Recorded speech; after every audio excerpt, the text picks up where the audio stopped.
So let's talk about something that's slightly controversial. Yes. I've Right. announced Yes. it, and we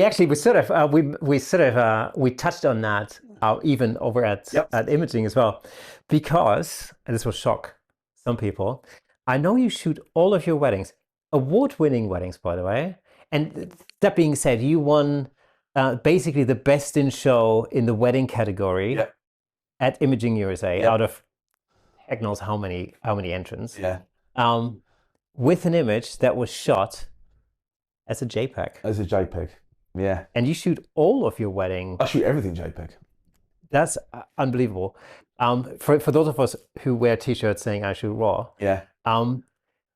First of all, what is your thinking behind that?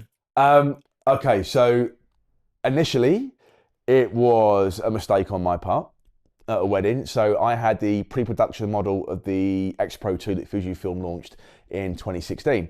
So I had the pre-production model to test it for weddings and see how it worked. So I put 2 cards in, and I thought I was sending RAW to JPEG on the 2 cards, but I'd set it up wrong and shot 3 weddings with JPEG only because I set JPEG to both cards.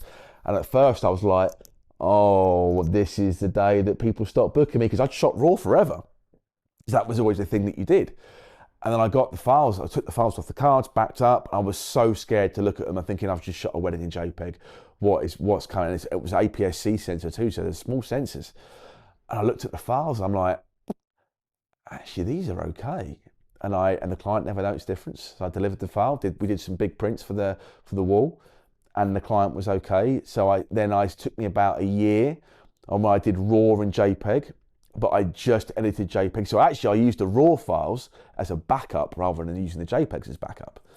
And then in about 2018, I thought, no, this is where I want to be at. And I just sent JPEG to both cards, and the rest is history. And in those days, what sort of megapixel size are we talking? The X-Pro2s were 24, 26 megapixels. And yeah, I think that was 26 megapixels. So good enough, good enough. Yeah. So what's the in what way do you think JPEG's overperformed in comparison to? So I mean, I think we said this back in Dallas. In the old days, you had to shoot RAW because the JPEGs digitally in 2003 and 4 and 5 were rubbish. They were no good for high-end work. But technology has moved on so much now, where I can get 8.5 stops of detail out of shadows off a JPEG file in my GFX. So it's as good as RAW was, 4 or 5 years ago. So yes, am I still behind the curve a little bit? Probably, when it comes to what I can get out of a file. But what it's about shooting the image at the point of capture correctly to get the most amount of information out of that file to make it look brilliant.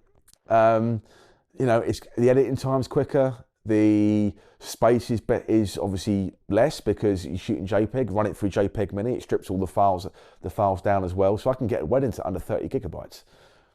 And I'm shooting medium format. And every award I've ever won, since 2016, has been from a JPEG capture. Unbelievable. So, I mean, what are the real advantages of shooting JPEG? Is it just the size, like the file size? Obviously, files. I mean, storage is so cheap now. So you can get a 2 terabyte lacy hard drive for 80 quid. So it's not that, but certainly speed and performance of the camera on the wedding day is faster because it's dumping images onto the cards quicker. It's the autofocus is quicker.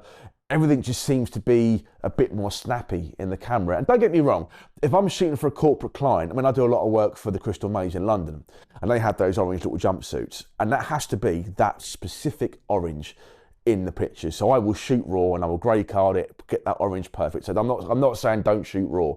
I'm saying RAW has its place, but so does JPEG in a workflow now. But I just find my cameras are a lot more snappy and responsive if I'm shooting JPEG at weddings, especially if you're in a dark church and you've got the bridal recession and I've locked on and going bang, bang, bang, bang, bang, and I'm getting 6 frames a second and it's just dumping the images. I shot a confetti shot at a venue in October with the new GFX 100 II. I did a 97 shot burst with a JPEG, and it just, from on a cast, it was good to go. RAW, steam would have come out of it. Yeah. That's the thing. Exactly. Yeah. And that's the thing. I mean, you know, if you want that kind of performance with RAW files, you need to really go very high end in your cameras, which then adds cost. Don't get me again, if Vogue ring me up tomorrow and say, Scott, can you photograph the front cover? I'd probably shoot RAW. But I'd make a point, I would deliver a JPEG first and see if they noticed, because I don't think they would. Yeah, I mean, it's interesting. I think JPEGs probably have an image problem then. I think we had the conversation off camera about, you know, there's this perception that you have to shoot RAW because you're not a professional if you don't shoot RAW, which is, it's bollocks. You know, I've been shooting JPEG since 2016, so for 9 years I've been solely shooting JPEG. Not one of my clients have noticed, not one of my Fujifilm, when I send them files, they know I shoot JPEG, they're good enough for them. You can print, that's a JPEG behind me, and that's a 1.5 meter wide print. That's off a XT3 JPEG, and it's good, and you'd never know. It's amazing. It's Yeah. So it's just, for me, and that means I can edit a wedding in 4 hours as well. I mean, I use there's AI stuff that I use, but I can zip through a coal in an hour and a half from a wedding of probably 2,000 pictures, and just because it loads into Lightroom quicker. I'm on my loop deck, next, 5-star, next, and I zoom in, zoom out, and it's just so much more snappy, and it just makes my life easier. And it's as you say, you just need to make sure that your skill as a photographer needs to be. That's where mirrorless is perfect, because you've got no excuse to cock up the exposure. Yeah, we all make mistakes. Of course, I make mistakes, and you'll dial in a exposure that's 4 stops over exposure, and you'll think, oh, can I get that back? And yeah, you can get it back, but you've got no excuse because you're looking at the image in the EVF. And if I have my histogram at the lower right-hand corner, so I know what's peaked, I know what's dropped out, and I just override the exposure in camera to get the exposure that I know that I can get the best result of in the editing suite. And that's where the real skill comes into. It's not about RAW and JPEG.